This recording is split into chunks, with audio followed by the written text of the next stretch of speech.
ಹಳೆ ಮೈಸೂರು ಭಾಗದ ಅನ್ನದಾತರಿಗೆ big shock. Kaveri ನೀರನ್ನೇ ನಂಬಿದ ಜನತೆಗೆ ಒಂದು ಬ್ಯಾಡ್ ನ್ಯೂಸ್ ಇದು. ಏಕಾಏಕಿಯಾಗಿ ತೆರೆದಿದೆ ಕೆಆರ್ಎಸ್ ಡ್ಯಾಂನ ಗೇಟ್. ನೀರು ಪೋಲಾಗಿ ಹೋಗ್ಬಿಟ್ಟಿದೆ. ಗೇಟ್ ತೆರೆದೇ ಇದೆ. ಭಾನುವಾರ ರಾತ್ರಿ ತೆರೆದಿರುವಂತದ್ದು ಸೋಮವಾರ ರಾತ್ರಿವರೆಗೂ ಕೂಡ ತೆರೆದೇ ಇದೆ.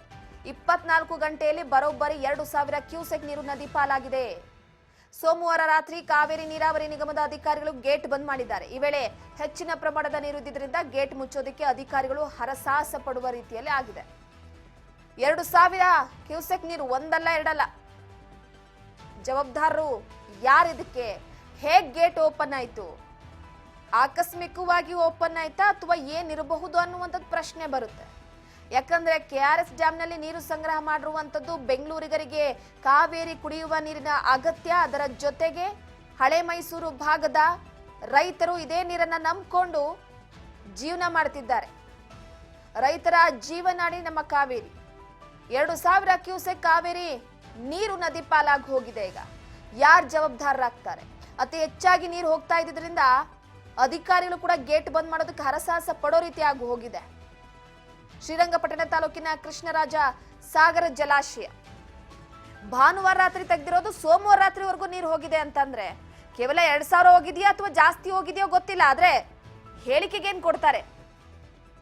ಕೆಆರ್ಎಸ್ ಡ್ಯಾಮ್ ಗೇಟ್ ತೆರೆಯೋದಕ್ಕೆ ಕಾರಣ ಏನು ಅನ್ನುವಂಥದ್ದು. ಪ್ರಮುಖವಾಗಿ ಜಲಾಶಯದ ಗೇಟ್ ಏಕಾಏಕಿಯಾಗಿ ತೆರೆಯುವುದು ವಿರಳಾತಿ ವಿರಳ.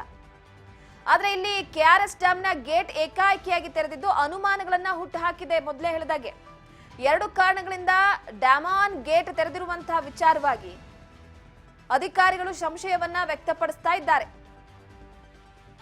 ಡ್ಯಾಮ್ ಗೇಟ್ ತೆರೆದಿರುವ ಸಾಧ್ಯತೆ ಇರಬಹುದು ಅಂತ. ಡ್ಯಾಮ್ ಗೇಟ್ ನ ಮೋಟರ್ ರಿವರ್ಸ್ ಆಗಿರೋದ್ರಿಂದ ಗೇಟ್ ತೆರೆದಿರಬಹುದು ಅಂತ, ಅಥವಾ ನಮ್ಮದೇ ಸಿಬ್ಬಂದಿ ಗೇಟ್ ತೆರೆದಿರುವ ಸಾಧ್ಯತೆ ಕೂಡ ಇದೆ ಅಂತ ಅಧಿಕಾರಿಗಳು ಅನುಮಾನವನ್ನ ವ್ಯಕ್ತಪಡಿಸಿದ್ದಾರೆ.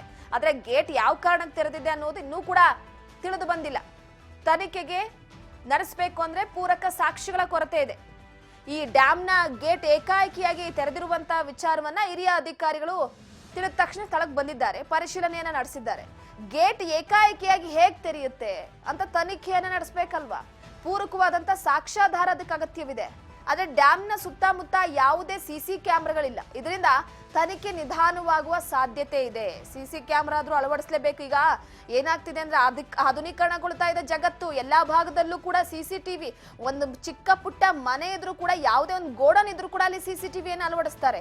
ಈಗ ಡ್ಯಾಮ್ ವಿಚಾರವಾಗಿ ಎಲ್ಲಾ ಡ್ಯಾಮ್ಗಳಲ್ಲೂ ಕೂಡ ಸಿಸಿಟಿವಿಯನ್ನು ಅಳವಡಿಸಲೇಬೇಕಾಗತ್ತೆ ಸರ್ಕಾರ. ಈ ತರದ ಕೆಲಸಗಳನ್ನ ಮಾಡೋರು ಇರ್ತಾರೆ. ಆ ಮೋಟರ್ ರಿವರ್ಸ್ ಆಗಿ ಗೇಟ್ ಓಪನ್ ಆಗಿರ್ಬೋದು ಅನ್ನುವಂತ ಸಂಶಯವನ್ನ ಪಕ್ಕಕ್ಕಿಟ್ರೆ ಯಾರೋ ಸಿಬ್ಬಂದಿ ಓಪನ್ ಮಾಡಿರ್ಬೋದು ಅನ್ನುವಂತ ವಿಚಾರ. ಒಂದಲ್ಲ ಎರಡಲ್ಲ, 2000 ಕ್ಯೂಸೆಕ್ ನೀರು ಹೋಗ್ಬಿಟ್ಟಿದೆ ನದಿಗರ್ದು. ಈಗ ಏನ್ ಮಾಡ್ತಾರೆ ರೈತರು?